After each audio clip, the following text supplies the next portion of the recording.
Now, it's one thing to be able to draw lines and circles, but it's another to draw them accurately. O-snaps are one of the key features in AutoCAD that enable us to be able to draw with precise and exact accuracy. O-snap is short for object snap. They force you to automatically draw from a specific point on an object. We've used several of them already, like endpoint, midpoint, or center, or even the nodes.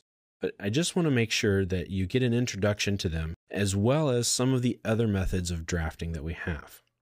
So pressing the F3 button will toggle on what's called your running O-snaps. It'll toggle them on and off. By running, I mean that they are on or always running, kind of like your refrigerator is running. So if you type in OS on the command line, press enter, that will bring you to your drafting settings window. Make sure you go to the Object Snap tab. Now if you press F3, that will automatically turn on or toggle on your running O-snaps. Now, what I typically do is I select all of them because I want all of them on, but I will turn off the parallel and the nearest. I turn that off because the nearest O-snap will snap to whatever nearest location of the object is that it can find according to where your mouse cursor is at. Well, I don't want that. Sometimes I do, but if I do, then I'll just manually override it and force the nearest O-snap. The other one I turn off is parallel. I do that because drawing parallel lines with the O-snap is extremely difficult to do. It can be done, but it can be difficult at the same time. And typically, if I need a parallel line, I'll use the offset command to create a parallel line. So this is what I do. Click OK. Let's draw a rectangle here real quickly so we have something to snap to. I'm going to create a circle. Let's type in C, then enter. And I want to draw the center of this circle at the end of this box right here. So you can see my O-snaps are running. I pressed F3, and it'll tell you in the command line if they're on or off. Also note, you can find them here on your status bar. You can click this to toggle them on and off. Remember, blue is on, gray is off. And you can also get to the settings right here to turn them off or on. So if I click on the arrow, I can say, yes, I want these to run, and no, others I don't want to run.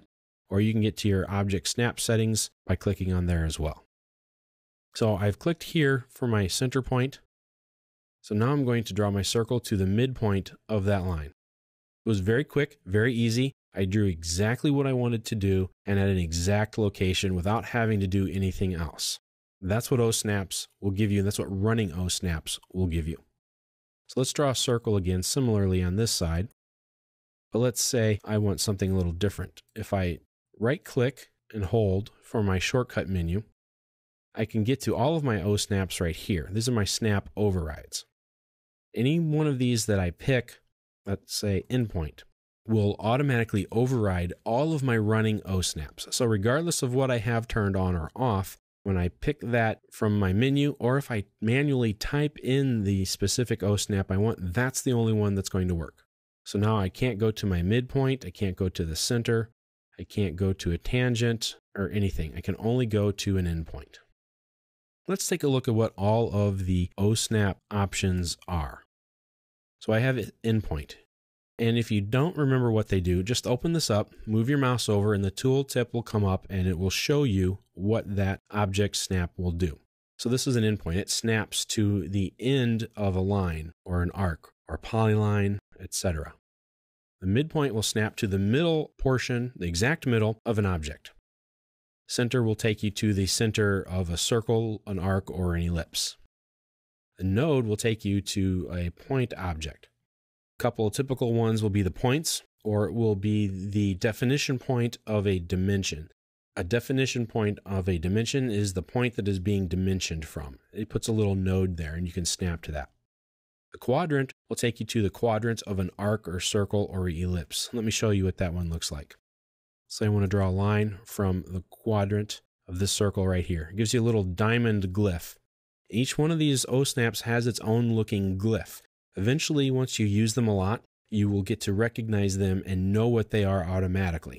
Also, if I hold it there long enough, a little tooltip will come up, like it says here, quadrant. Say, hey, you're at the quadrant. So if you're not sure if it's at the right, just hold it there, wait a second or two, say, oh yes, it's definitely a quadrant. And it picks that quadrant. So it's essentially these corner pieces, if you can imagine a circle having a corner, points of a compass, so to speak: north, south, east, and west. It works very similarly to an ellipse. It will take me to the quadrant point, and it's not the exact top point, but it's the exact quadrant point from the center. So this is actually offset just a little bit, so you can kind of see that. So that's the quadrant. The intersection is where two objects will intersect each other. So that one's very obvious. Now an extension causes, as it says here, I'm just going to read it, temporary extension line or arc to be displayed, and you can go along that pathway. So if I want to go to the extension, I just kind of go to the end of it and just kind of stretch it. You can see that that goes right there. So that's a great way to extend a line that isn't there, but you know you want to go along that pathway to pick a point. Those are kind of tricky, and you gotta be a little bit delicate and slow with it, but it can be very useful and reduce work because it means you are not drawing construction lines.